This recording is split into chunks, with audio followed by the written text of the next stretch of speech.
Hey everyone, and welcome back to Yes, Quit Your Day Job. I'm your host, Seven Dunbar, and today's episode is a special one. I'm sitting down with someone who's worn a lot of hats in this industry, from touring guitarist to frontman, from heavy vocals to haunting acoustic sets. You might know him as the voice of Gemini Syndrome, but today we're talking about a whole lot more than that. Aaron Nordstrom is here, and we get into everything from the evolution of his solo project Mannequin Music to releasing singles one track at a time to what it means to keep going after losing someone close to you. We even talk about the rise of Sleep Token, how TikTok changed everything, and why sometimes the most powerful thing you can do as an artist is pause. Whether you're a musician, a fan, or just someone figuring out how to pivot when life demands it, this one's for you. Let's get into it.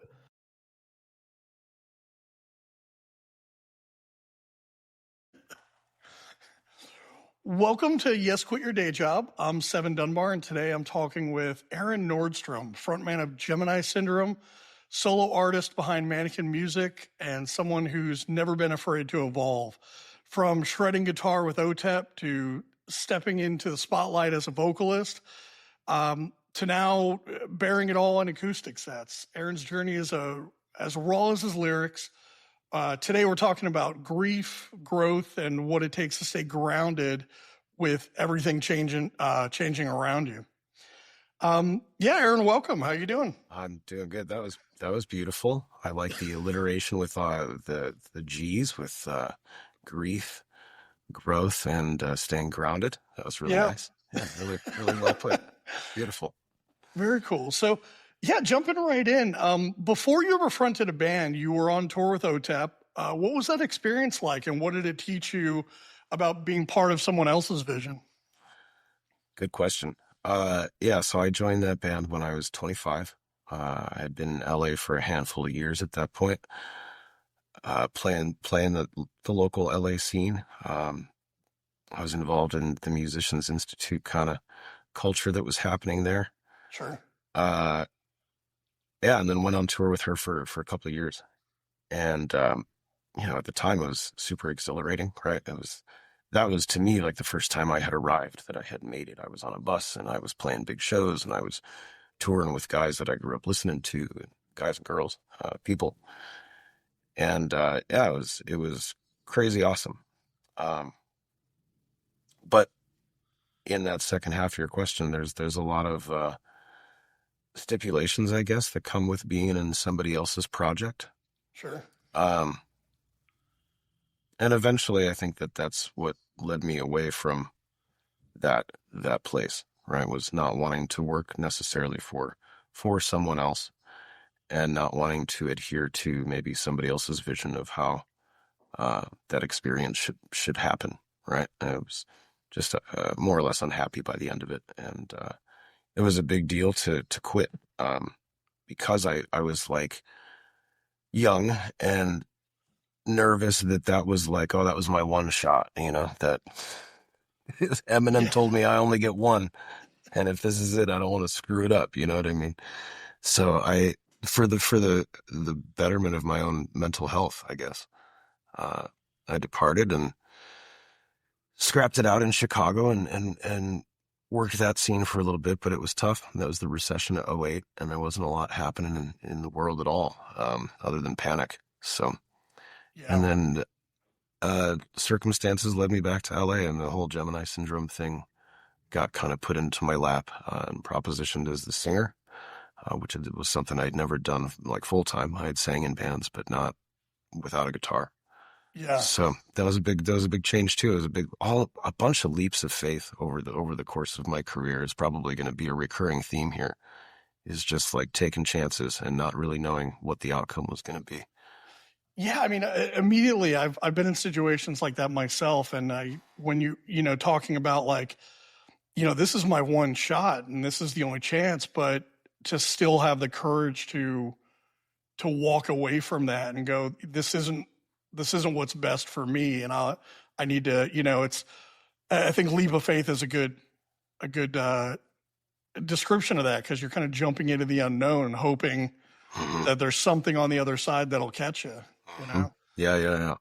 And I think the lesson to be learned out of that is that there is always other opportunity.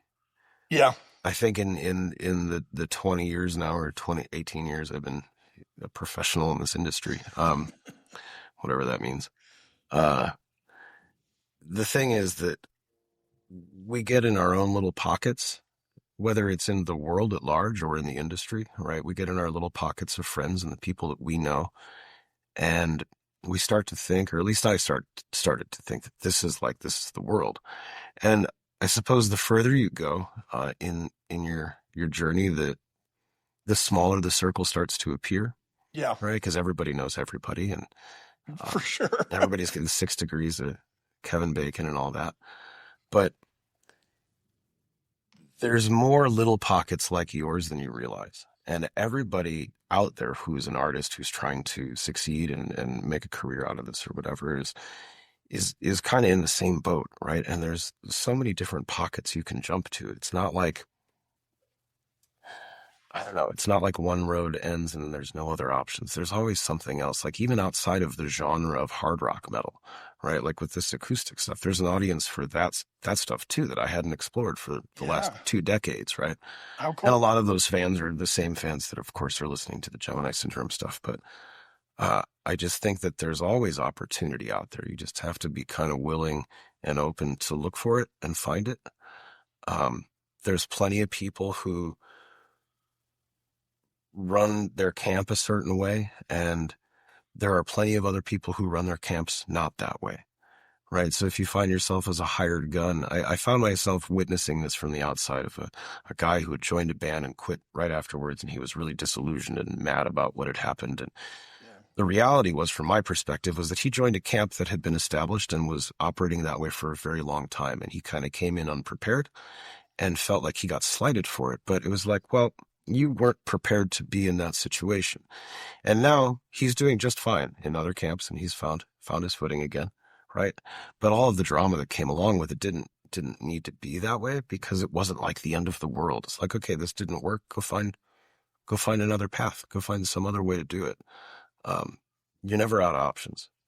You know, I love that even perspective. you just aren't, because there's always some other band that's going to need your skill set or something, right? Or you just do it on your own, or you flounder for a little bit and something else will manifest.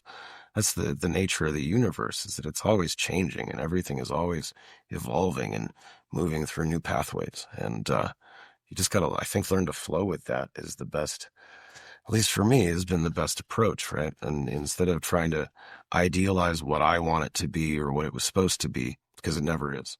Yeah. It Yeah. never Never looks quite. like what you planned it to be. Um, do you remember the moment that you knew you wanted to be the front man and not just like, play in somebody else's vision? In my early 20s, like right after I got to LA, I started going to MI and I started working at their school store, and we had a band called Synapse, and we were super like proggy Meshuggah-ish with keyboards Nice. and stuff. It was fun. One of my favorite projects I was ever in, actually. And we were auditioning singers and we couldn't find the right person. And the guy who ended up teaching me how to scream, this guy, Sean McPherson, came in and just urged me to, he's like, what are you doing? He knew I could sing. He's like, what are you doing? Like looking for other people when you know you can do the job. Because I didn't want it. To answer your question, never. I never wanted to be the front man. But I knew at that point that I definitely had my own vision of something that I wanted to do musically. Cool. And I think joining the OTEP thing was one of the greatest moves and opportunities I ever got, because it put me on the road with people that I'm still in touch with today, and friendships that have lasted 20 years, Yeah. And it taught me about the real gigging, the stuff that you can't learn at college. You can't read on an article, you have to be at the venue every day and tired and hungry and pissed off and thick and whatever. And I learned so much about just touring and kind of how to traverse this industry. But then I also realized through that, like I said earlier, you might be in a camp that's not how you want to operate. And that's where I found myself. I wasn't happy, and I didn't appreciate the way that necessarily the team was treated on a day-to-day basis. So, Sure. I bailed to be happier, more or less. And I think that's become a recurring theme too is like, is this making me happy at the end of the day? Am I enjoying what I'm doing? Because if I'm not, then nothing else is worth it. Yeah, it's not gonna fill that void if you're ultimately not happy with what you're doing. Sure. And it takes Um, courage, I think, to allow that, right? yeah, I think a big part of me wanted to could have stayed in that band for a long, long time just because it was safe, and I'd already crossed that threshold. But ultimately, to do what I did and venture out with the Gemini Syndrome stuff, and then to start YQYDJ with Mikey Doling over in Europe, and now to be doing this Mannequin thing, I just have a lot more creative freedom, and I feel like I have a lot more, I don't know, maybe validation that comes to me because it's my name that's on the thing. It's me contributing my ideas, yeah. instead of being kind of a backseat player, which, if that's what you're into, if you're not trying to run the show, then that's a great gig.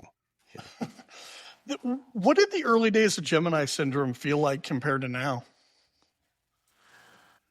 Uh, in a lot of ways, that was more living the dream than anything else ever was. The early days of we all moved in together, we toured together, and then we came home and lived in this one apartment in the valley in LA. It was like at the most, I think Brian said in an interview recently there was 13 of us. There was probably 10 of us, but then we always had guests, so maybe he's not wrong. But we just Still, ate. 10 that's a lot of people. Yeah, it was a 3-bedroom. I mean, there's people sleeping in, like, we had like a hallway that was shimmied into a bedroom. It was gnarly.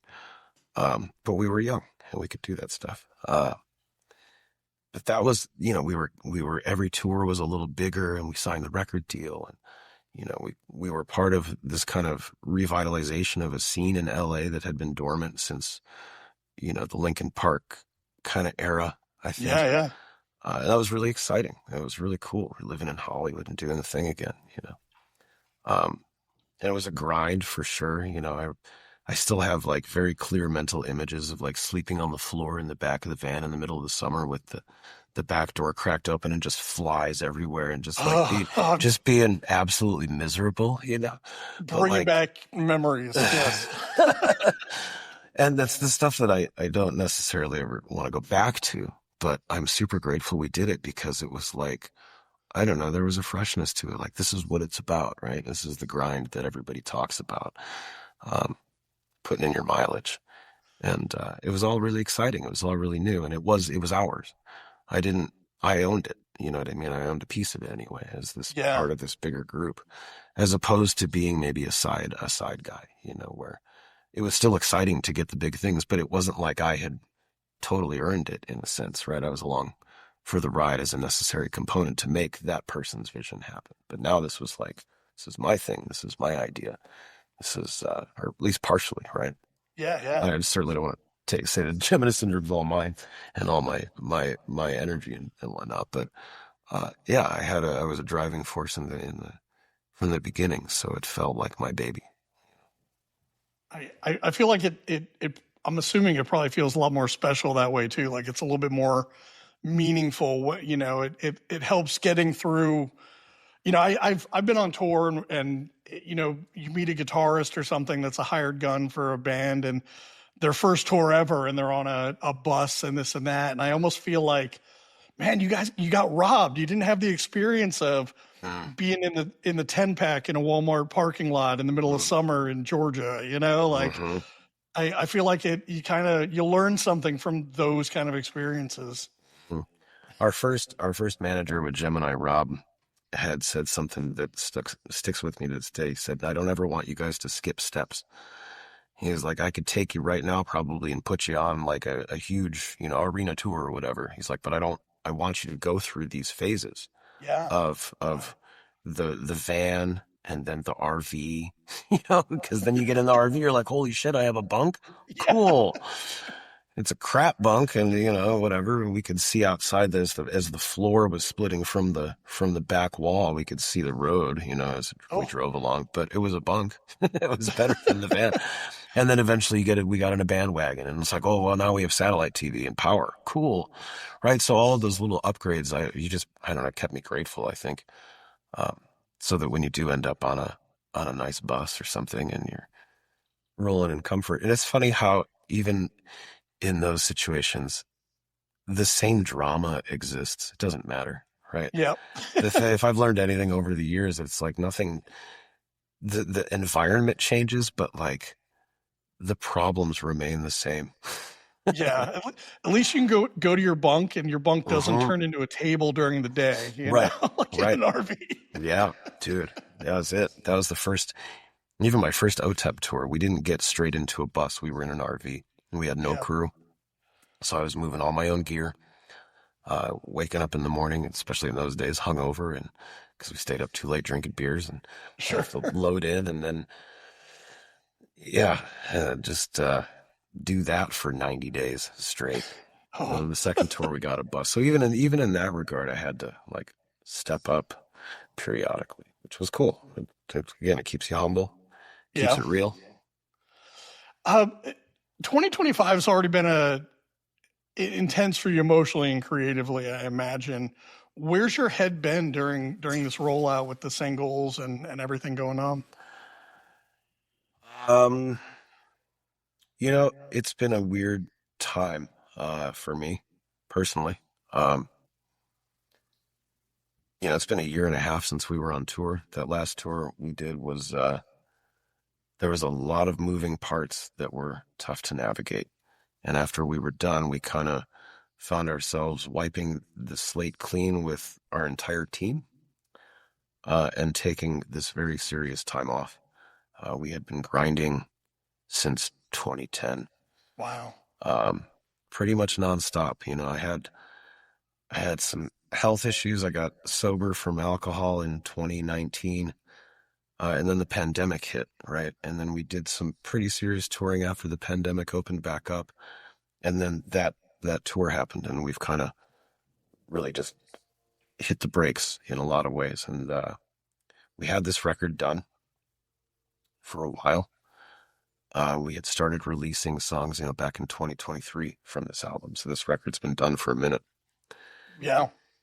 So I guess to answer your question, I'm glad that we're finally moving on it. I'm glad that music's coming out again. And I'm sure at some point we'll get back on the road. Um,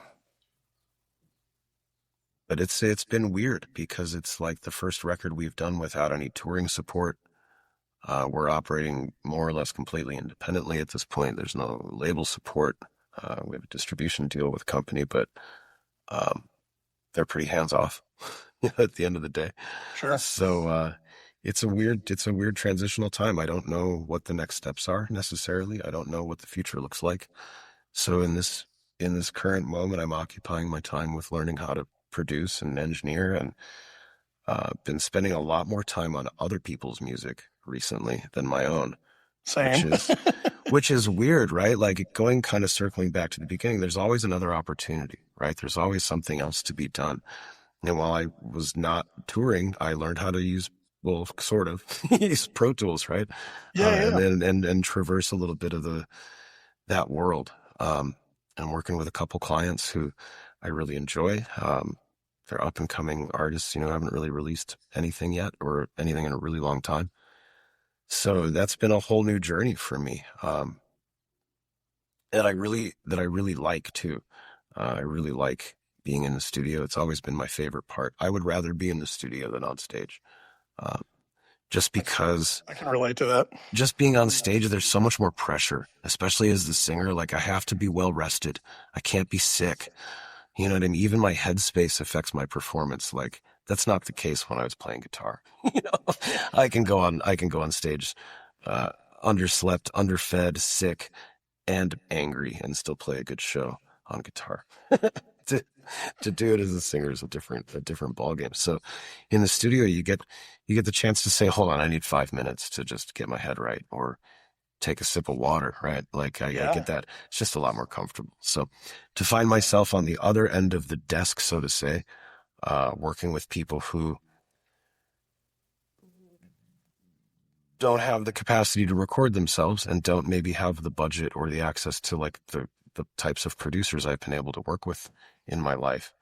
I get to give them a little bit of what the Kevin and Kane Chirkos and Matt Goods gave to me over the years, right? When I got a product finished. I get to listen back to it and be like, whoa, that's me. Oh, you know?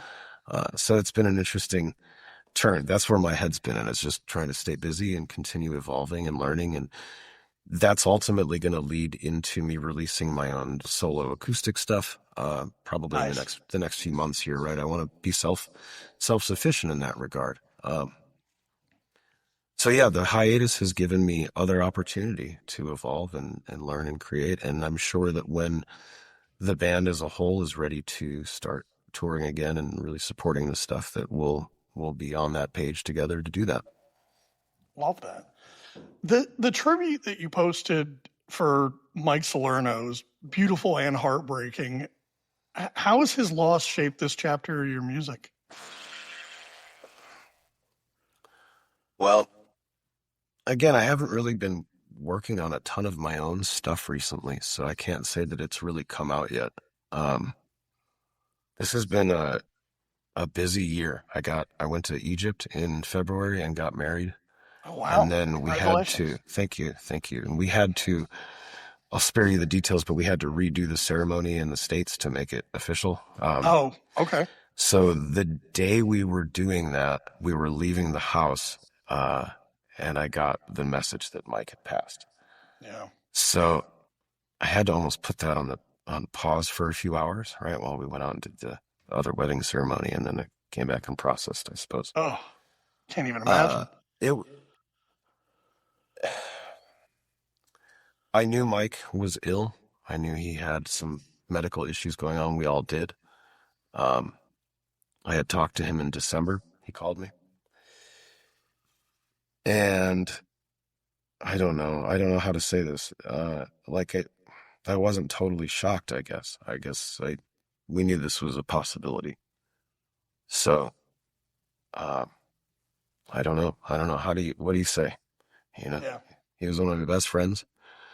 We were attached at the hip for those first few years, and he had, life happened and he had to go do other things other than continue on the journey with us. And I think that, his, his loss to me in the band happened back then. You know Yeah. what I mean? Like, Yeah. I grieved that a decade ago. Uh, yeah, it was hard. And I miss him dearly. He was a great guy, great Nice. musician, great dude, great human being. He died too young. He went to chase the other dreams that he had, and he had accomplished those things. He had a family and was living the life that he seemed to have sought out. And it's a shame that he got taken out of that. Yeah. Well, thank you for sharing that with me. I know that's a tough thing to talk about. Yeah. Um, with your singles, Suffer in Silence really hit hard. Why was that the song to kick off this era? Because it was the least likely candidate. It was Okay. probably the last track on the record we should have released first. I think in our thinking, we were going to go in reverse order. We're doing a waterfall streaming release anyway. Yeah, yeah, Um, and we went to radio with it, which I don't know that maybe I would have done that, but we had already put our cards on the table. So, but I think it was a fun tune. I enjoy that song. I don't think that it's a lesser song. I just think it's a lesser accessible song, maybe to most listeners. But I don't know. It's a good statement too. It's just I when I was writing that album, I was frustrated with a lot of things in in my personal world and in the band world. There was just a lot of angst in me, and my intention was to be as emotionally transparent as I had been on Lux, yeah. in regard to expressing my fits of depression, my fits of anger and frustration with myself and the world at large. There's a lot So of controlled chaos in that track, so I yeah, think that came across. I think you accomplished that in there. mission accomplished. Yeah. With Lucid, it feels more reflective, like maybe even hopeful. Was that the intention with that track? Yeah, I think that always exists kind of in our themes, right? Is like addressing the darkness that is reality sometimes, and then trying not to dwell on it. Lucid to me was was my follow-up to Stardust in a sense, right? Because I have the waking dream reference, and like this is still a waking dream, or this is just a waking dream, and I still don't understand the meaning, right? Sure, sure. Kind of circling back again to that Lux perspective and that kind of younger, fresh, slightly less jaded persona than I am now, The Is that your dogs. dog?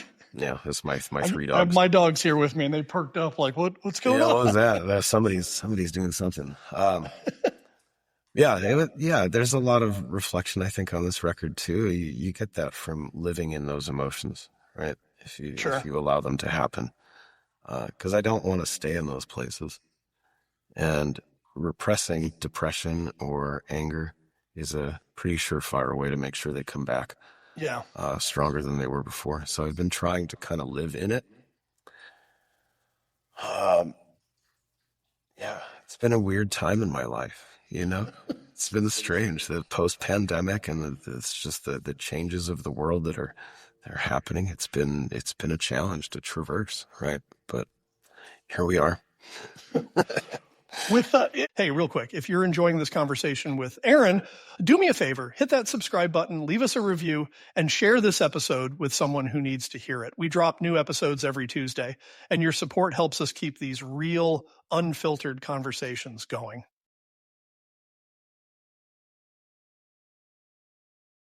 So you're releasing one single at a time for the album. Is that like a personal choice? Is it strategic? Is it creative?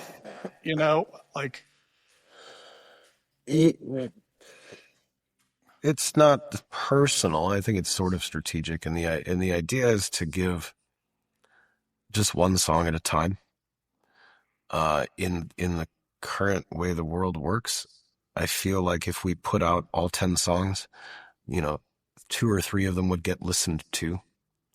Sure. And then the other 7 wouldn't. I think that happened with Third Degree. I think there's a lot of great songs on that album that just like people don't even know exist because the whole thing just kind of came out.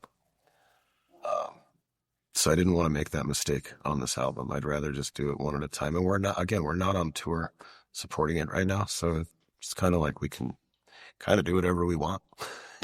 we kind of are. So yeah, just a piece at a time. And there's a story to it, right? There's dips and rises and valleys in this album of emotions. So to get that, let you digest that one at a time too. I think everybody's trying to figure out, where I think the fans have really obviously shifted to a place where they're consuming music as singles, right? Whether it's on Spotify or Apple Music or even TikTok or whatever. But a lot of people in the industry, I think, are still in this, no, it has to be an album. I heard recently somebody was sending out press releases, and it was a single that was going to, kind of like you're doing, rolling out singles. And the feedback they got back from the magazine was, oh no, we don't do reviews on singles. It has to be a full album, which seems so weird. There's definitely a disconnect there between how people are consuming and how the industry is still in that album format, Yeah. I mean, as the creative side of it, we wrote this as an album, right? And I've done a handful of features recently, right? And that feels to me like the writing for the purpose of a single activity. And that's cool. And I enjoy that too. But when it comes to like the band itself, I like approaching it like an album. Maybe I'm just old school like that.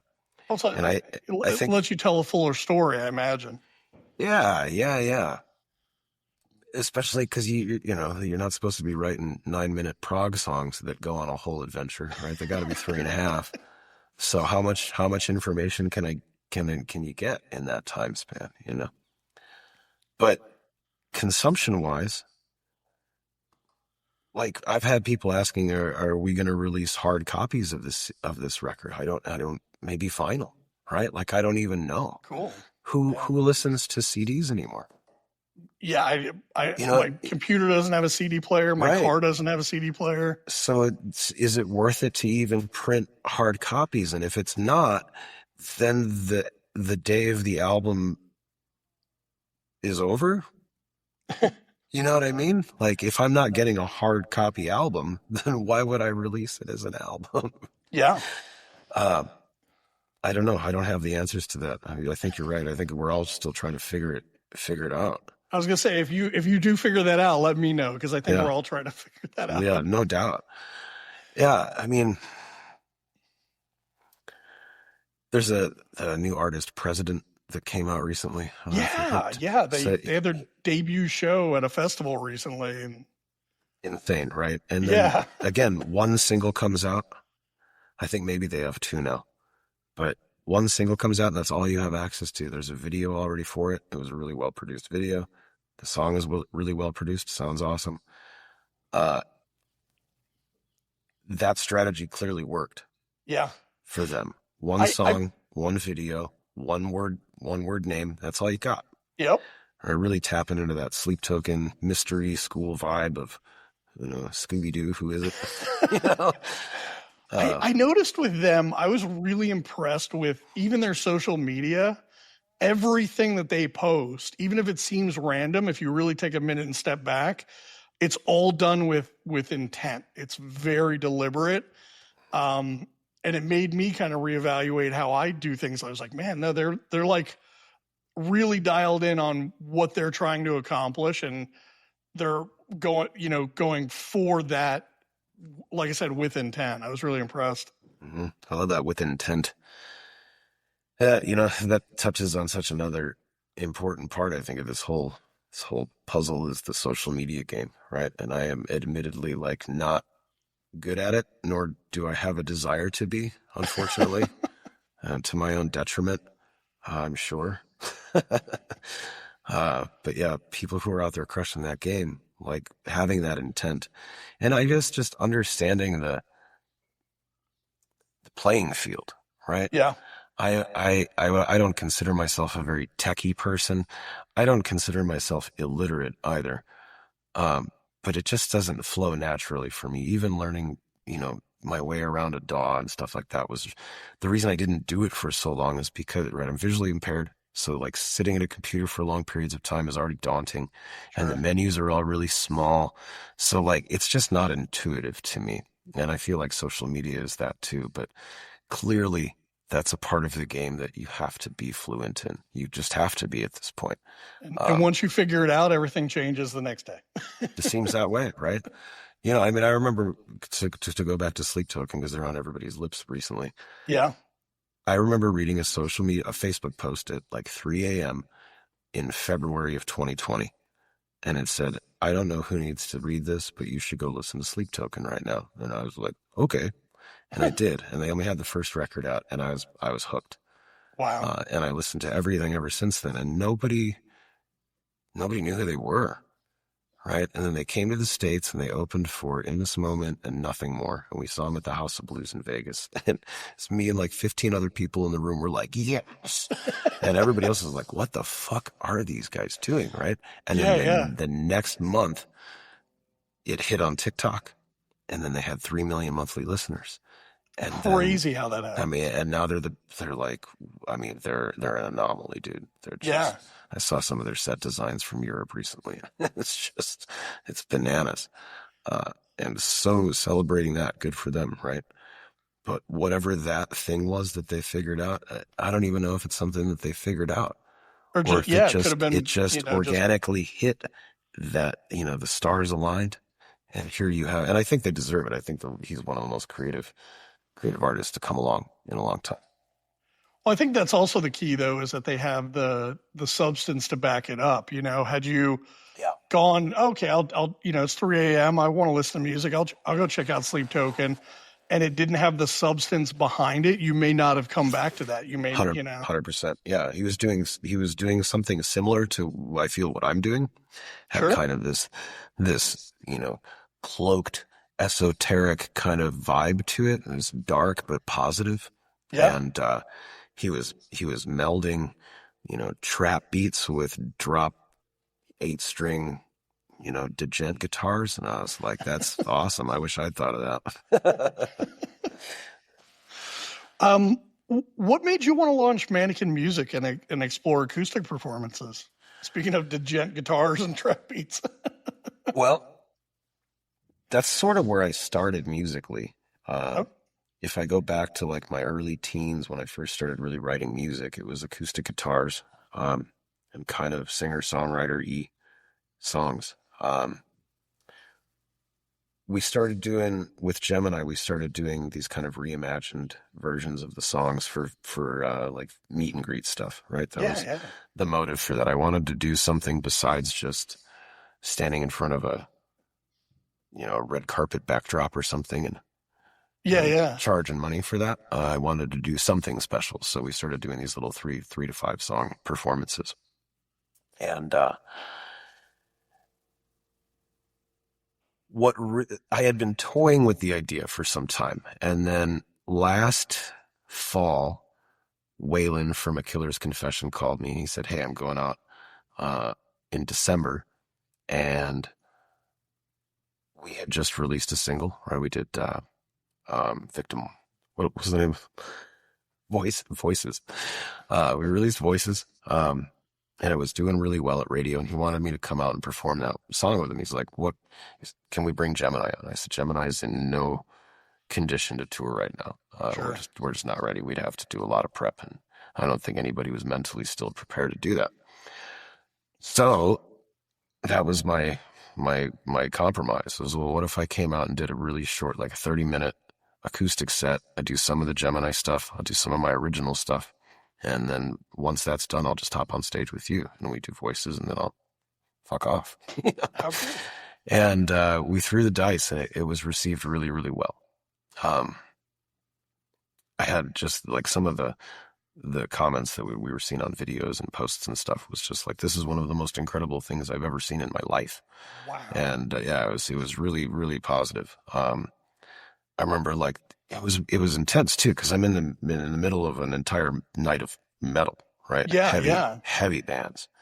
I remember seeing that. Waylon and I go way back. We toured a bunch with Mushroom Head, from I think 2008 till 2013. Did 5 or 6 tours with them, and him and I are old friends for sure. And I remember seeing that and it kind of going, wait, what is this thing that Aaron's doing? Like, it really piqued my interest, and it seemed unusual. But go ahead. You were saying it's super unusual. Yeah, so we'd have like 2 bands played, and then I came up with my piano, and that was it. And it's like by that point in the night, right, half the crowd's drunk. They're all riled up, and then like here I come to, let's play some pretty music. And it was a test, man, to captivate and command an audience like that. So my approach was to start out the set like I do a Gemini or a YQYDJ show, and I come out and I scream at the top of my lungs at these people. And I've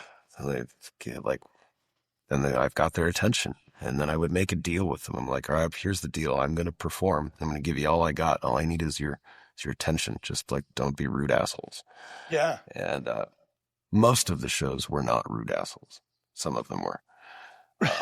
There's always a couple, right? Yeah, there's always a couple. Unfortunately, it was my hometown in Joliet. It was the rudest show I played. Yeah, I had to tell those cats to shut the fuck up a couple times. Anyway, we'll be back there in November at the Forge. Nice. With the same thing. So it went really well.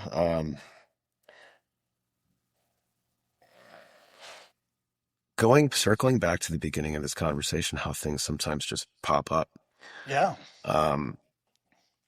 Scotty Austin, formerly of Saving Abel, his wife Courtney, had left a booking agency, one of the bigger agencies, and was striking out on her own, and was curious about representing Gemini.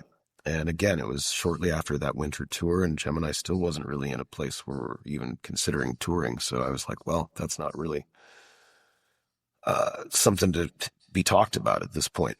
But she told me that Scotty was doing these acoustic tours, and so I solicited myself, shameless self-promotion. I said, well, would you be interested in maybe booking the Mannequin stuff and seeing if we can make that happen? So we signed up. That's what July and November are going to be. I'm going out with Scotty and Peter Dante, he's an actor. He was in a bunch of the Adam Sandler movies. He's the pot dealer in Grandma's Boy named Dante. Okay, yeah. And he's a singer. He's a singer performer, man. He does like some really cool reggae stuff. So they've been doing kind of these tag team tours, and now they're throwing me on a couple legs of it. I love that. It's going to be kind of a round robin thing. We're all going to share the stage. I'm going to have Scotty's band is going to be backing me up on some of the Mannequin and Gemini stuff in the acoustic kind of context, right? Yeah. Reimagined versions. So it's not I'm not like taking Gemini out on tour without Gemini, right? That's not the intent of this. I want to play some Gemini stuff so that because Gemini's not on tour, you can at least get your fill of that if you want it. And then start putting some of my original stuff into those sets as well, and kind of, laying the groundwork to start releasing some of that. I definitely got to catch that. That sounds like a great time. It's fun, man. And I think it's going to be, these particular tours are going to be cool because it's going to be the three of us on stage. Peter is clearly a comedian, right? A lot of my sets, if anybody's ever been to a Gemini VIP acoustic or the Mannequin show, we're cracking jokes and we're talking shit the whole time. It's serious music, but that's where it stops, right? Everything else is it's supposed to be fun, man. So I think there's going to be a lot of banter, and the whole tour is called Live, Laugh, Love. They have a song Peter and Scotty did together titled that. And I think it's hilarious because I'm clearly like the dark element. I'm clearly the Sith Lord in this equation. Balance it out though. Right? So it's like live, laugh, love, and remember we die. So just to keep it real a little bit, but I think that ultimately listening to like Peter's music, right? It's really positive. It's just love, happy vibes. And I dig that. I think that's important because I don't live always in that place. And I think that our music also has that, but it painted with very darker colors.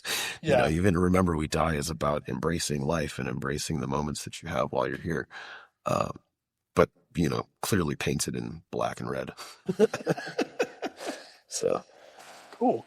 You've been open in this conversation. You mentioned, 2019 as the pandemic was coming, being sober, and you mentioned earlier about with OTEP, unloading trailers with a hangover and stuff like that. Like, how now being sober, like, how does that impact your creative process and especially the touring aspect? Well, it makes touring way more comfortable. Everything's way easier when you're not hungover. I mean, I went hard for years. I mean, no days off. Like, people still talk about that with going to the gym, but that was going to the liquor closet. For me, it was no days off. And it caught up to me eventually, right? I couldn't maintain that forever without serious health implications, and which I had. I think there's probably part of a lot of people who find themselves there that are worried about being creative off of substances, and I didn't find that to be the case at all. That's good. Mainly because I think I didn't deny any of the emotions that came with having to get clear-headed, right? Having to deal with those things and live with it, and then be honest about it. And like, be honest. That's where like songs like Abandoned came from, right? Was addressing my adoption and the complications that came along with my birth family and whatever trauma or whatever you want to call it that induced in my experience as a human. That was something that had to be talked about. Yeah. For me to heal, right? And so I was better off for it, right? I don't really feel as affected by that stuff anymore since I put it to page. I've always told people, people that meet me or whatever, and before, the music I do is industrial metal and it's very aggressive. And when people meet me and before hearing the music, they come back confused and they're like, your music's so angry and so aggressive, but you're such a nice person. And I try to tell them, I said, well, for me, like a song, that's a little box, right? And I take that feeling or that emotion or whatever I'm feeling about that topic, and I put it in that box and it lives there. You know, it doesn't have to live in me anymore. Yeah. And if I want to revisit that, I can play that song, you know, live. And if I want someone else to experience that or understand, you know, what I was feeling, they can listen to that song and they can feel that emotion, you know, but I don't have to carry it with me. So I relate to what you're saying there for sure. Yeah. It's like you purge it and give it its own home so that it doesn't have to occupy space in you. And that's still, you know,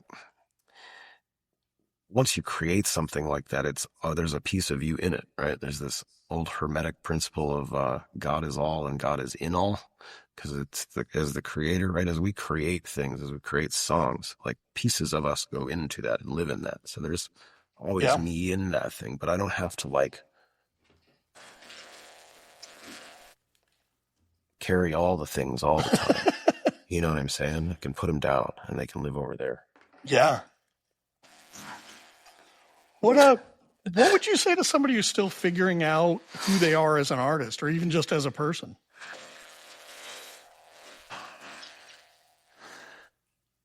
That's the toughest question you've asked me yet today. Oh, I don't know. That's almost like assuming that I've figured out who I am. Right. You almost ask me that as if I have some sort of, I don't know, some sort of experience knowing. Right. I think that's an ever evolving thing. I think you got to be open to possibilities. Yeah. Right. I was open to the idea that maybe I could sing for my band. I knew I could sing, you know what I mean? Like I've been singing before I played any other instruments. So like that's something I can do. I know that. But to be a front person, to be the conduit to the audience, to bear my feelings on paper and, you know, show that to the world. That was a leap of faith for sure. And then to put the guitar down and not have that to hide behind anymore on stage. In a sense, not hide behind, but it's a bridge. It's a thing. Barrier. Yeah. It's a thing between me and you as the audience, right? And if I get confused, I can always just, gotta tune this bitch. You know, I can't do that as a singer. If I gotta, here I am, you know? Yeah. So yeah, take risks, experiment, be open, but then also listen to that inner voice. Sure. That's the thing that won't lead you astray, that inner voice. You know, if you're in a situation that is making you unhappy and you're trying to deny that part of you, it'll come out. It's just like any repression.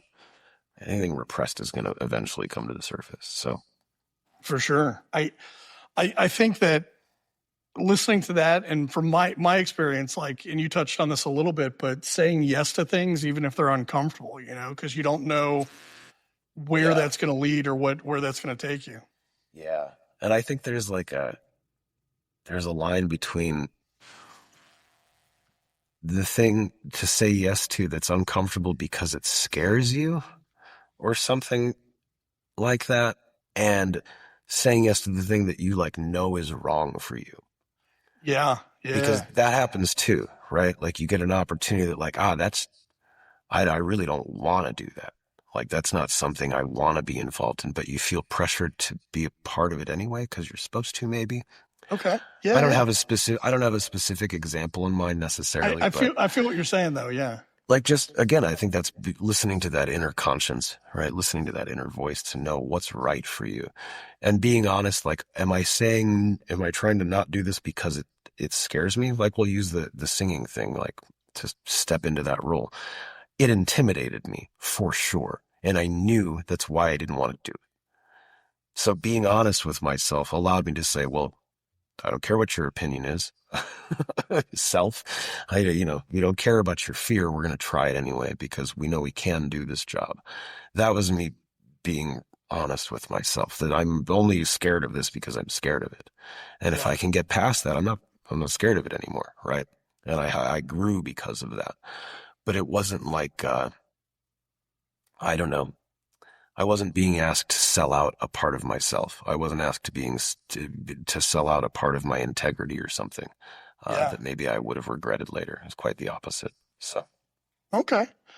Um, what random question here, but like, what's something fans still get wrong about you? I don't know. That I'm scary, that I'm a scary dude. Right. I got that even as a kid, that I was like intimidating to approach. And I think it's just because I'm quiet and brooding. And especially as a kid, is because I was, he's more scared of you than you are of him, kind of deal. So I think in a lot of situations, again, I have a visual impairment, right? So when we're in a club setting or a festival setting or something, if you're like more than 20 feet away and you're waving at me, I don't know who the fuck you are. Sure. It's not personal. It's not that I'm trying to ignore you. I might just not see you.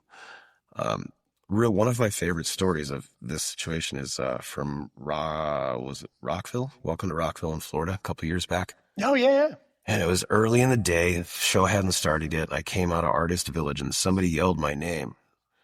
Hey, Aaron. And I look up. He goes, it's Jacoby. I was like, oh, cool. And it was Jacoby from Papa Roach, right? I love that Nice. guy. And he was out for his run or whatever. And I went and greeted him. I was like, dude, thank you for remembering. He's like, yeah, I know that you can't see, so that if I yell at you from a far distance away, you're going to be like, fuck you, you know? How cool though that he remembered that and knew that and knew Yeah. to I don't know if cater to that's the right word, but just be thoughtful. Just about be that. thoughtful and mindful Yeah. of the fact that, it was going to help me understand what situation I was in. Yeah. Stand-up guy that one is. I love Jacoby. That's awesome. Well, is there anything that we haven't touched on that you wanted to mention or talk about? No, I don't think so. Like I said, I didn't come with an agenda. I'm just Yeah. shameless self-promotion for the Mannequin stuff. I'll be going out in July and November with Scotty and Peter, and looking forward to that. I can feel the churning happening in the Gemini camp. I can tell that we're getting ready to be active again. Love that. That's not me talking from the camp. That's just me talking from my own intuition. Sure. And hopefully all of my guys watch this and now they're being called to action.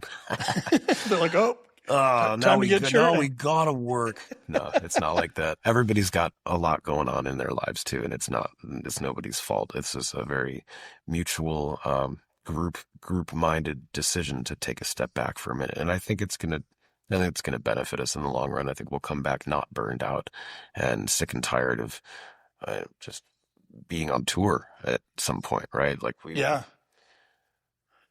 there was in the beginning of our career, man, we'd be out for 9-10 months out of the year.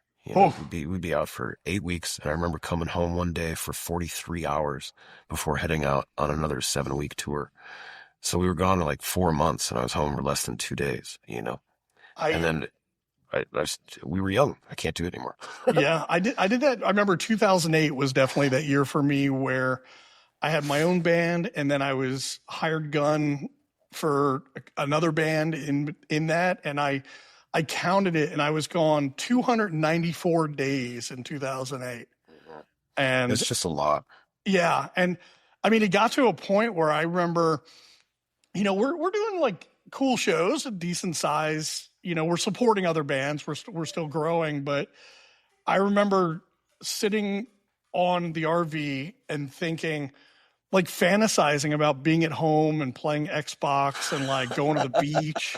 Yeah. And it occurred to me, I was like, I'm about to go on stage tonight and most of the people in there are fantasizing about doing what I'm doing. Being in their own band, being on tour, and I just want to go home and sit at the beach, Wow. Can we hang on that point for a second? Because that's real, man. Yeah. I remember just recently. I was in Belgium with YQYDJ last week. Did a couple shows, and the first day I got there, man, I flew across to Europe, and I lost an entire day, right? I left Vegas at 9 a.m. On a Saturday, and I landed in Brussels at 9 a.m. on Sunday, and we had to go straight to one of Mikey Doling's shows for his band Channel Zero out there. And Yeah. I didn't end up landing anywhere for 3 days. Still wearing the clothes that I flew over in. We went to Oh, 2 rock shows, and I'm hanging on side stage watching Mikey play to, 1,000 people in this club that they did, one of the last shows they did. It was awesome. We had a great time. But there was a point where I was taking a nap in the van, and I'm laying on the bench in the van. I'm like, fuck, here I am, sleeping in a van again. And I had this moment of I scolded myself, like, you know what, dude, like, this is awesome. This is what yeah, I'm not sitting on a nightliner, but this also isn't my show either.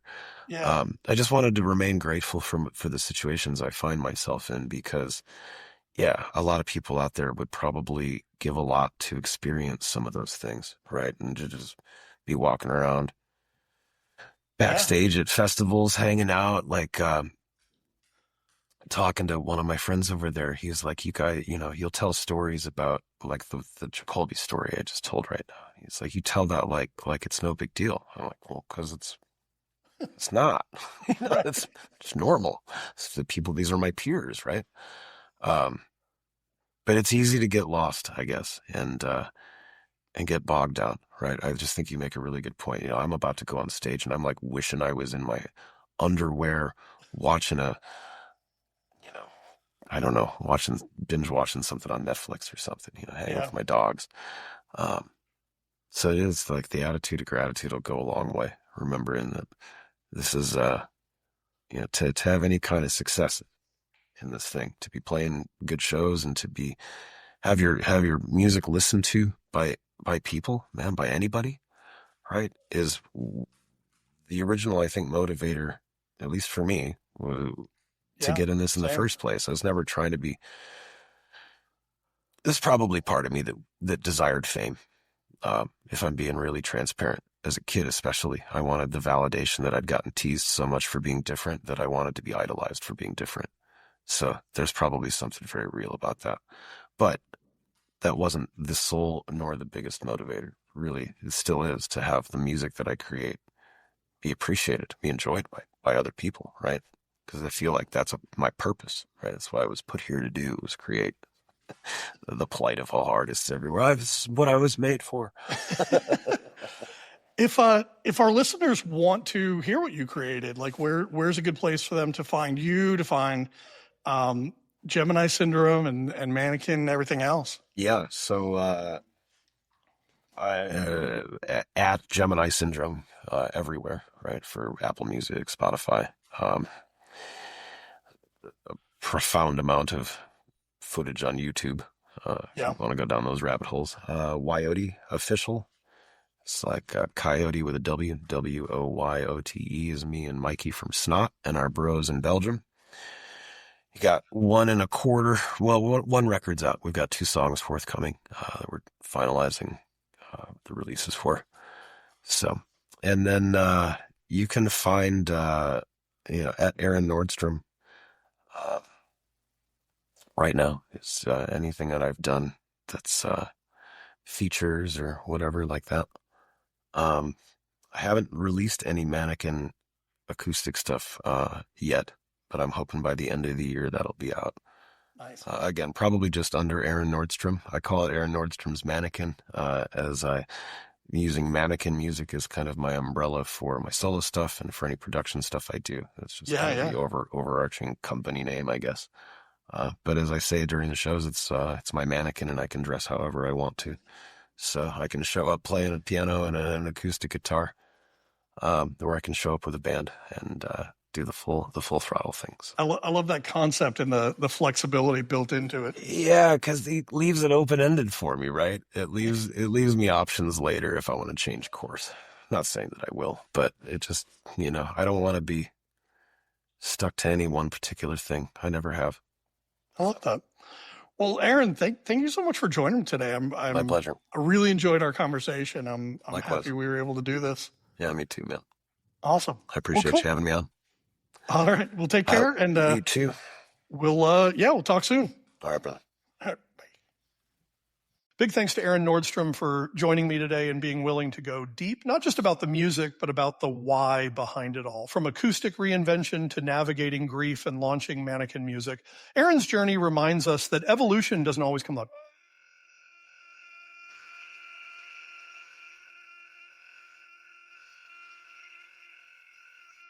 One song at a time. If this episode resonated with you, hit subscribe, check out our past conversations, and stay tuned. We've got some incredible guests coming your way. You can watch the full video on YouTube at Yes Quit Your Day Job, or head to yesquityourdayjob.com for show notes, guest info, and more. Until next time, keep creating, keep evolving.